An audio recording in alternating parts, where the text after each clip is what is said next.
पैदाइश 39वां बाब जो 23 आयात पर मुश्तमिल है।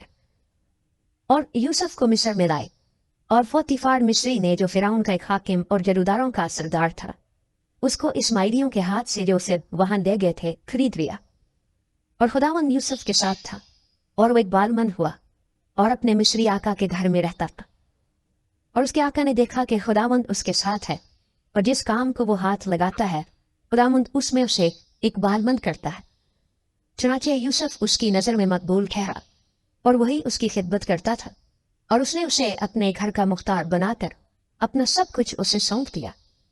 और जब उसने उसे घर का और सारे माल का मुख्तार बनाया, तो खुदावंद ने उस मिस्री के घर में यूसुफ की खातिर बरकत बख्शी, और उसकी सब चीज़ों पर जो घर में और खेत में थी खुदावंद की बरकत होने लगी। और उसने अपना सब कुछ यूसुफ के हाथ में छोड़ दिया, और सिवा रोटी के जिसे वो खा लेता था उसे अपनी किसी चीज का होश न था। और यूसुफ खूबसूरत और हसीन था। इन बातों के बाद यूं हुआ कि उसके आका की बीवी की आंख यूसुफ पर लगी, और उसने उससे कहा कि मेरे साथ हम बिस्तर हो। लेकिन उसने इनकार किया और अपने आका की बीवी से कहा कि देख, मेरे आका को खबर भी नहीं कि इस घर में मेरे पास क्या क्या है, और उसने अपना सब कुछ मेरे हाथ में छोड़ दिया है। इस घर में मुझसे बड़ा कोई नहीं, और उसने तेरे सिवा कोई चीज मुझसे बाज नहीं रखी, क्योंकि तू उसकी बीवी है।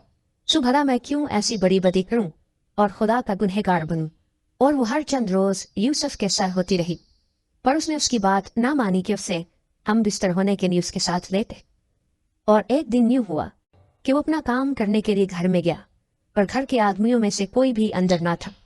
तब उस औरत ने उसका पैरहन पकड़कर कहा कि मेरे साथ हम बिस्तर हो। वो अपना पैरहन उसके हाथ में छोड़कर भागा और बाहर निकल गया। जब उसने देखा कि वो अपना पैरहन उसके हाथ में छोड़कर भाग गया, तो उसने अपने घर के आदमियों को बुलाकर उनसे कहा कि देखो, वो एक इबड़ी को हमसे मजाक करने के लिए हमारे पास ले आया है। ये मुझसे हम बिस्तर होने को अंदर घुस आया, और मैं बुलंद आवाज से चिल्लाने लगी। जब उसने देखा कि मैं जोर जोर से चिल्ला रही हूँ, तो अपना पैरहन मेरे पास छोड़कर भागा और बाहर निकल गया। और वो उसका पैरहन उसके आका के घर लौटने तक अपने पास रखे रही। तब उसने ये बातें उससे कहीं कि ये इबड़ी गुलाम जो तू लाया है मेरे पास अंदर घुस आया कि मुझसे मजाक करे। जब मैं जोर जोर से चिल्लाने लगी, तो वो अपना पैरहन मेरे ही पास छोड़कर बाहर भाग गया।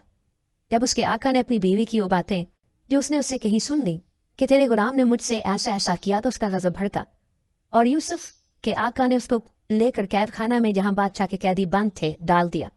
तो वो वहां कैद खाने में रहा, लेकिन खुदावंद यूसुफ के साथ था। उसने उस पर रहम किया और कैद खाना के दरोगे की नजर में उसे मकबूल बनाया। और कैद खाना के दरोगे ने सब कैदियों को जो कैद में थे यूसुफ के हाथ में सौंपा, और जो कुछ वो करते उसी के हुक्म से करते थे। और कैद खाने का दरोगा सब कामों की तरफ से जो उसके हाथ में थे बेफिक्र था, इसलिए कि खुदावंद उसके साथ था, और जो कुछ वो करता खुदावंद उसमें इकबालमंदी बख्शता था।